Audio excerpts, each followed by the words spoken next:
Yes, bwana, hii hapa show ya msanii Diamond Platnumz aka Simba la Masimba Dangote aliyoifanya maeneo ya Mwanza hapo.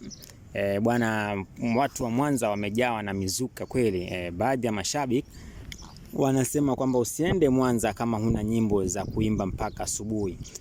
Wakiwa na maana gani mtazamaji? Unajua kuna watu kuna mtu ameimba nyimbo moja ikahit, akatoa na nyimbo ya pili. Kuna nyimbo tatu tu ambazo zimehit. Sasa anapoitwa show anapiga nyimbo ya kwanza na rudia kama mara tatu. Nyimbo zikisha anaenda zake. Anachukua kama masaa mawili tu ama lisali moja. Sasa hawa watu wa Mwanza wanasema huo sio ungwana, wala huo sio utu ambao utaleta mizuka. Wao wanataka msanii mwenye mizuka kama vile Diamond Platnumz ambaye ana nyimbo nyingi, anaweza akaperform mpaka asubuhi. Sababu inasemekana bwana, Diamond Platnumz alipiga show la kibabe. Yaani alipiga show kuanzia usiku mpaka asubuhi, watu hawataki aondoke. Mpaka mabouncer ikabidi waingilie kati pale waweze kumnyakua Diamond Platnumz juu kwa juu.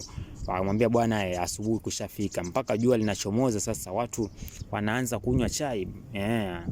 Watu wanaanza kunywa chai, wengine wanaenda makazini, bado unapiga show tu mkubwa, inabidi uweze kuondoka hapa. Ndipo hapo Diamond Platnumz akaweza kuondoka, lakini watu walikuwa wanataka endelee. Hii ni kuonyesha kwamba msanii Diamond Platnumz anakubalika maeneo mbalimbali ama maeneo tofauti nchini humu Tanzania. Show yote kamili nitakwenda kukuwekea hapa uweze kujionea mwenyewe vile ambavyo msanii Diamond Platnumz alikiwasha maeneo ya Mwanza pale. Bwana, Umbea Media TV azidi kusubscribe, azidi kuwa nasi, na nakuwekea video uweze kujionea mwenyewe vitu kwa ushahidi hapa. Video yenyewe ndio hii hapa.